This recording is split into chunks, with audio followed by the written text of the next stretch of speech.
Hi, and welcome back to the Echoes podcast, where we share wisdom, establish identities, tell stories, and create echoes that last beyond the moment.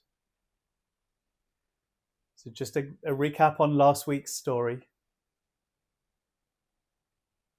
We talked about the childhood of Lord Rama and Lord Krishna, how they both granted their mothers this divine vision of the universe is expanding within their mouths. And in this week's episode of Hidden Stories in the Ramayana, we're going to talk about one of my absolute favorite. This is a character that I was completely obsessed with as a child. And he's called Kaagbushandi. And he was a fairly innocent, innocuous, crow. Crows are sometimes called bad luck.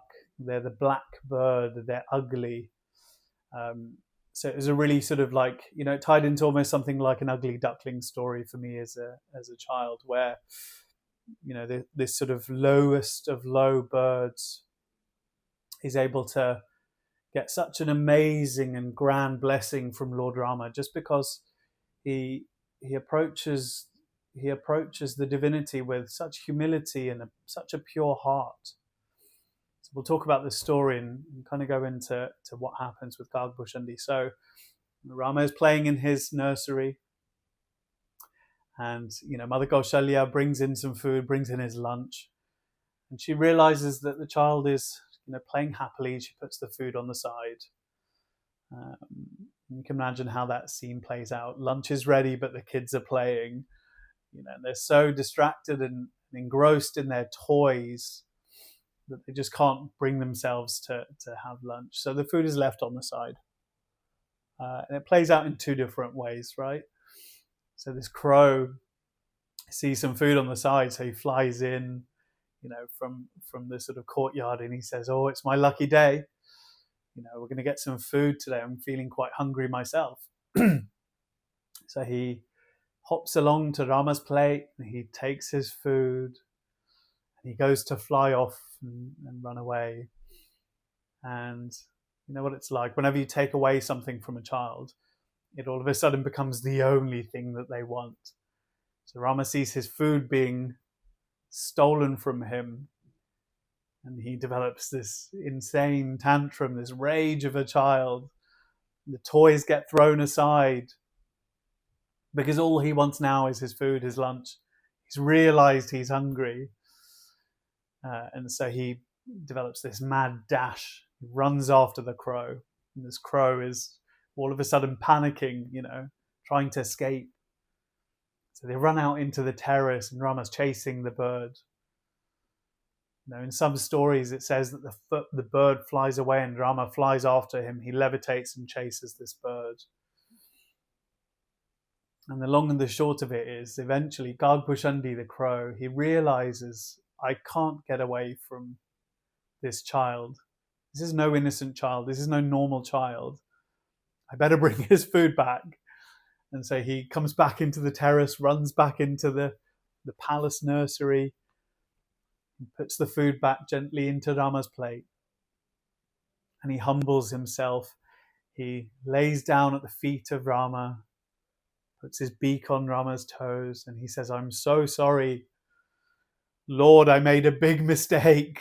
I thought I could get away with it, but I realized that, I'm never going to get away from you.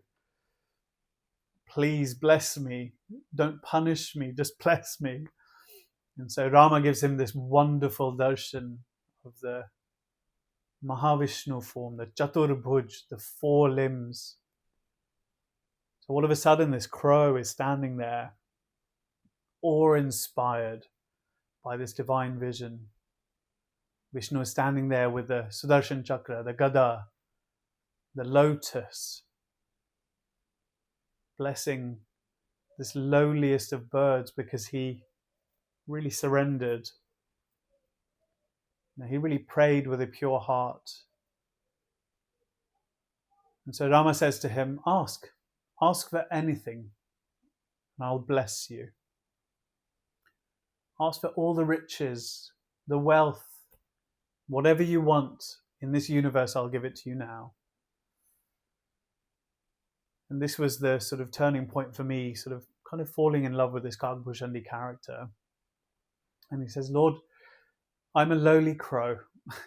What will I do with gold and riches and palaces and all these things? I have no interest in that. I've come to realize in this moment of teasing you that you were the Almighty, you were the most powerful, you're the most powerful energy in this entire universe, this solar system. All I ask for is never-ending bhakti, which is devotion. Let me always just sing about you, talk about you, tell your stories. That's all I want. Nothing else really matters. All I want is that never-ending devotion.